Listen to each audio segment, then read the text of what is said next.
नमस्कार साथियों, मैं आपका दोस्त अशफाक अहमद और आप देख रहे हैं देशभक्त चैनल। अभी CSDS लोक नीति जो सर्वे कराती है एजेंसी, तो द हिंदू अखबार है जो साउथ से निकलता है और सबसे बड़े अखबारों में हमारे देश में आता है, इंग्लिश का है।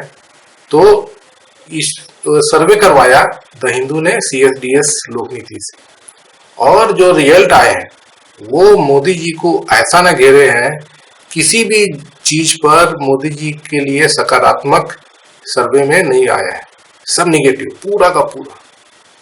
और ये जो है जो जमीनी हकीकत बता रहा है। तो जैसे कि घोटाले भ्रष्टाचार पर मोदी जी बोलते हैं कि सारे भ्रष्टाचारियों को मैं जेल में डाल दूंगा, और करते क्या है उसका उलट करते हैं कि जितने भी भ्रष्टाचारी निकले, चाहे वो ये अजीत पवार हो गए, चाहे हेमंता बिस्वा शर्मा हो गए, चाहे तमाम जितने भी भ्रष्टाचारी, वो सब भाजपा में आ गए, वहां पे मस्ती कर रहे हैं। और जो भ्रष्टाचारी नहीं है, अब जैसे केजरीवाल और मनीष सिसोदिया और आम आदमी पार्टी के लोग हैं, तो उनको जेल में डाल दिया था, और अभी भी जेल में संजय सिंह से बाहर आए। तो उनके खिलाफ एक भी सबूत मिला है? नहीं मिला है। सुप्रीम कोर्ट ने तो फटकार भी लगाई है जबरदस्त, और अभी ये भी सब बाहर आ जाएंगे क्योंकि सबूत तो है नहीं। जो ईडी का जो केस होता है, उसका जो PMLA, prevention of money laundering act, तो उसका सबसे पहला चीज है कि उसमें आपको मनी ट्रेल मिलना चाहिए कि जो पैसा कहां से आया कहां गया। तो वो तो है ही नहीं। चारों जो नेता जो जेल में बंद है आम आदमी पार्टी के, किसी के भी खिलाफ मनी ट्रेल नहीं मिला। तो जेल में इसलिए है क्योंकि ईडी का यह कानून है बहुत सख्त है। जब तक ईडी जो है वो बोल नहीं देती कोर्ट में कि वो जो बेल है, बेल के खिलाफ वो नहीं है, तब तक उनको बेल नहीं मिलता है। और संजय सिंह क्यों बाहर आए? क्योंकि सुप्रीम कोर्ट ने टिप्पणी कर दी कि अगर आप बेल का अपोज करेंगे तो आपने जिस धारा में जो PMLA केस का वो उनको जेल में डाला है, उसको हम खंगालेंगे और उसके बाद में फिर आपका जो केस है वो बनेगा ही नहीं। मतलब कि पूरा का पूरा केस ही खारिज कर देंगे सुप्रीम कोर्ट। तब डर के ईडी ने उनके बेल को अपोज नहीं किया और संजय सिंह बाहर आए। तो बाकी लोग का भी ऐसा ही है, सुप्रीम कोर्ट से सबको राहत मिल जाएगी। तो ये पूरा जो खेल चल रहा है भ्रष्टाचार का, तो ये लोक नीति जो CSDS ने सर्वे किया है, तो उसमें जनता बोल रही है, 55% जनता बोल रही है कि भ्रष्टाचार बढ़ा है मोदी जी के राज में। तो भ्रष्टाचार कौन बढ़ा रहा है? मोदी जी बढ़ा रहे हैं ना। तो ये भ्रष्टाचारियों को जो खेल है, तो ये सब तो मोदी जी खेल रहे हैं। तो इस पे मोदी जी गिर गए हैं। अब मोदी जी क्या बोलेंगे? जनता तो देख रही है ना। तो उनको पूरा खेल समझ में आ रहा है कि जो भ्रष्टाचारी है वो भाजपा में जाते हैं वॉशिंग मशीन में धुल के, और जो भ्रष्टाचारी नहीं है वो बेचारे उनको मोदी जेल में डाल दे रहे हैं। और नहीं तो परेशान तो करते ही हैं ईडी से, ईडी का रेट डलवाते रहते हैं, परेशान करते हैं। और इसके ये तो भ्रष्टाचार का मुद्दा हो गया। अब बात कीजिए तो मंदिर वाला मुद्दा। वो मंदिर आपको याद ही होगा कि इतना जबरदस्त तरीके से अभी 2 महीना पहले जबरदस्त तरीके से राम मंदिर बन रहा है, राम मंदिर बन रहा है, पूरे देश में ऐसा माहौल बना दिया था।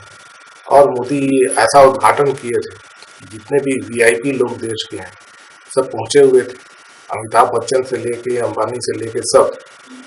और वहां पे जबरदस्त तरीके से मोदी जी ने इसका प्रचार किया कि राम मंदिर मुद्दे पर ही मोदी जी चुनाव जीत जाएंगे।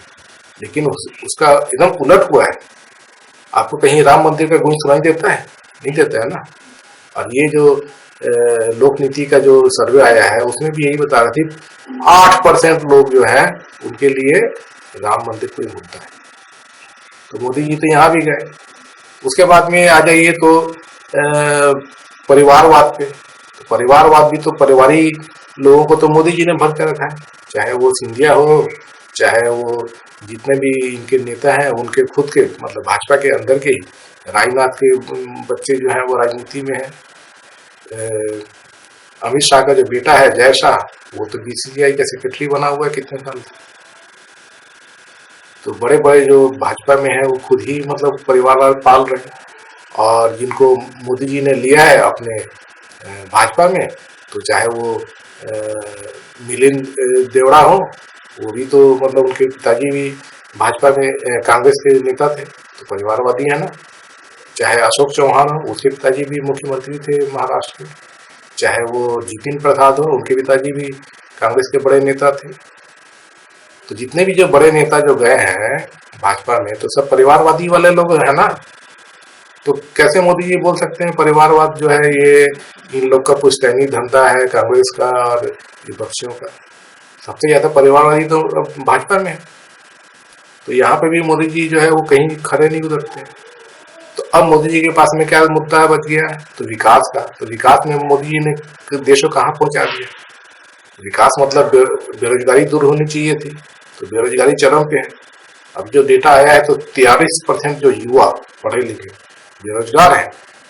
और उसके बाद में जो रोजगार देने का जो सिस्टम है, तो उसमें जो उद्योगपति लोग पैसे लगाए, सरकार भी पॉलिसी ऐसी लाए कि रोजगार मिले।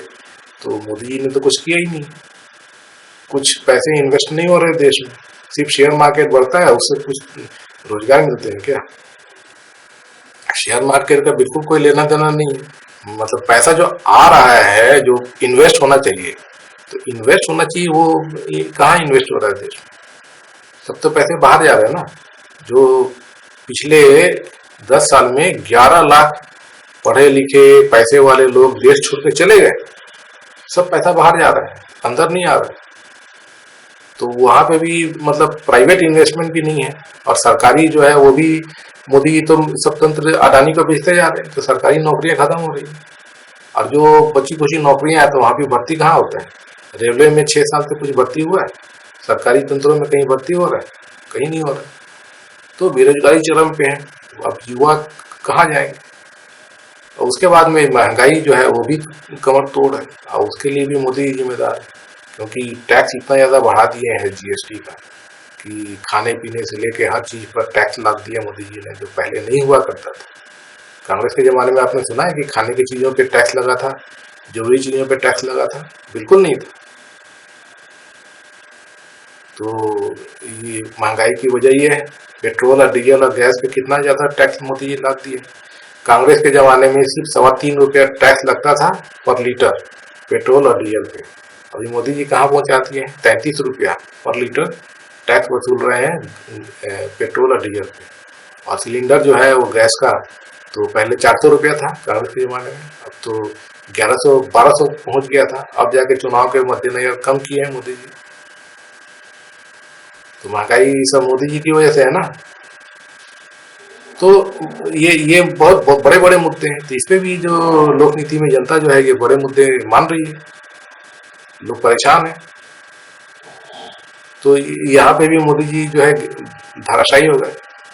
और अब ये बात करें कि मोदी जी आजकल क्या बोल रहे हैं, तो मोदी जी के पास अब कुछ मुद्दे बचे नहीं है। तो अब क्या, क्योंकि अगर वो परिवारवाद पे बोलेंगे तो जनता तो जान रही है, बोलेगी भाई सबसे ज्यादा परिवार ही तो आदि के बीजेपी में आ गए।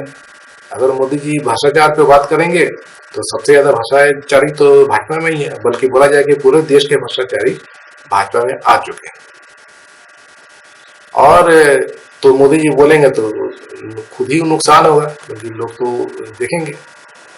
तो मोदी जी अब आ गए हैं किस चीज पे, तो मटन पे, मछली पर, उस पे सब बात कर रहे हैं। तो इस पे कैसे वोट मिलेगा मोदी जी को? और यहाँ भी एक्चुअली गिर रहे हैं इसलिए कि जो बीफ एक्सपोर्ट कंपनियां हैं वो 250 करोड़ रुपए चंदा दिए हैं मोदी जी। तो मोदी जी उन पे नहीं बोलेंगे, और जो मछली खा रहे हैं उन पे बोलेंगे। तो मछली खा रहे हैं तो कौन सा गुनाह कर रहे हैं भाई? और आप मछली खाने के को मुद्दा बना देंगे चुनाव में, ये कौन सी बात हो गई? तो खाने पीने की चीज को लेके आप मुद्दा बनाएंगे। तो सब मिला जुला के अभी ये है कि मोदी जी चुनाव हार रहे हैं लोकसभा का बहुत बुरी तरह से। अभी जितने भी जो डेटा दिख रहा है तो उसके हिसाब से तो लगता नहीं कि मोदी 150 सीट भी जीत पाएंगे। सरकार बनाने की बात तो दूर रही, वो 150 भी नहीं जीत पाएंगे, या बल्कि और कम जाने की संभावना मेरे को तो और लगने लगी है। ये जो सर्वे आया है तो अब तो लगता है कि मोदी 100 के नीचे पहुंचेंगे। तो मोदी जी का तो अब खेल खत्म हो गया दिखता है। और ये जो सर्वे बता रहा है तो ये तो उसी को साबित कर रहे हैं।